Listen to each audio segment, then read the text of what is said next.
தமிழக வெற்றிக் கழகம் என்ற கட்சியை தொடங்கி கொடியை அறிமுகப்படுத்தியுள்ள நடிகர் விஜய் கட்சியின் கொள்கையை மாநாடு நடத்தி அறிவிப்பதாக தெரிவித்தார்.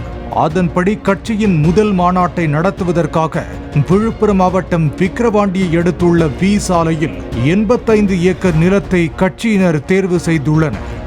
வரும் 23ஆம் தேதி மாநாடு நடைபெற இருப்பதாக தகவல் வெளியானது.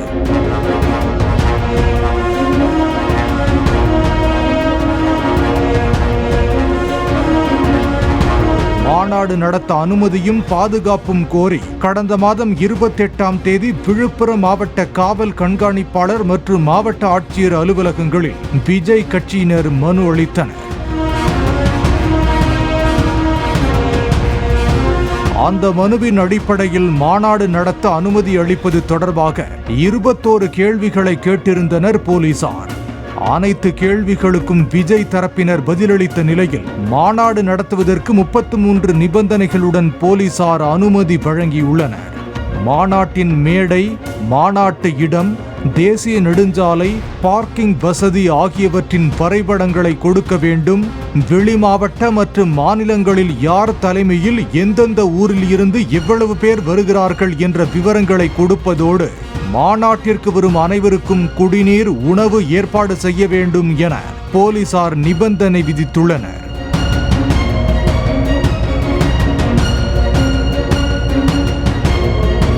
மாநாட்டிற்கு 50,000 பேர் வருவார்கள் என்று கூறினாலும் கொடுக்கப்பட்டுள்ள வாகனங்களில் எண்ணிக்கையை வைத்து பார்த்தால் 20,000 பேர்தான் வர முடியும் என போலீசார் கேள்வி எழுப்பியுள்ளனர். மாநாட்டிற்கு செல்லும் வழி குண்டும் குழியுமாக உள்ளதால் ஏற்படும் போக்குவரத்து நெரிசலை குறைக்க சமமான சாலையை அமைக்க வேண்டும். மாநாட்டு மேடை, கட்சியினர் அமரும் இடம் தவிர மற்ற இடங்களை பார்க்கிங் வசதிக்கு பயன்படுத்த வேண்டும். பார்க்கிங் இடத்திற்கும் மேடை மாநாட்டு இடத்திற்கும் இடையே தடுப்பு அமைக்க வேண்டும். கர்ப்பிணிகள், முதியோருக்கு தனி இடம் ஒதுக்கீடு செய்ய வேண்டும் எனவும் போலீசார் தெரிவித்துள்ளனர். விஜய் வந்து செல்லக்கூடிய வழியின் இருபுறமும் தடுப்புச் சுவர் அமைக்க வேண்டும்.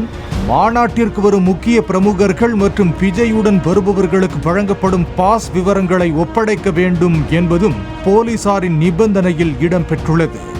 மாநாடு நடைபெறும் இடம் அருகே ரயில்வே சாலை மற்றும் 6 கிணறுகள் உள்ளதால் அந்த பகுதிக்கு மக்கள் செல்லாதவாறு தடுப்புகளை ஏற்படுத்துவதோடு தேசிய நெடுஞ்சாலையில் போக்குவரத்துக்கு இடையூறு ஏற்படுத்தக்கூடாது என்றும் தெரிவிக்கப்பட்டுள்ளது.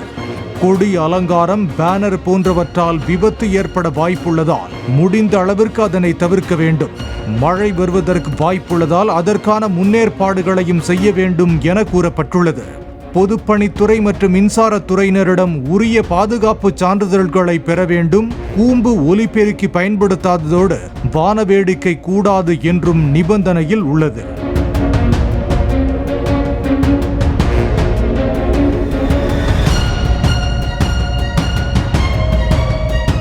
மாநாட்டு பந்தலில் ஆங்காங்கே LED திரை அமைப்பதோடு மாநாட்டு திடல் உட்பட அனைத்து இடங்களிலும் CCTV கேமரா பொருத்த வேண்டும். தீயணைப்பு மற்றும் மருத்துவம் உள்ளிட்ட வாகனங்களையும் உரிய அனுமதி பெற்று நிறுத்தி வைத்திருக்க வேண்டும் எனவும் நிபந்தனையில் கூறப்பட்டுள்ளது.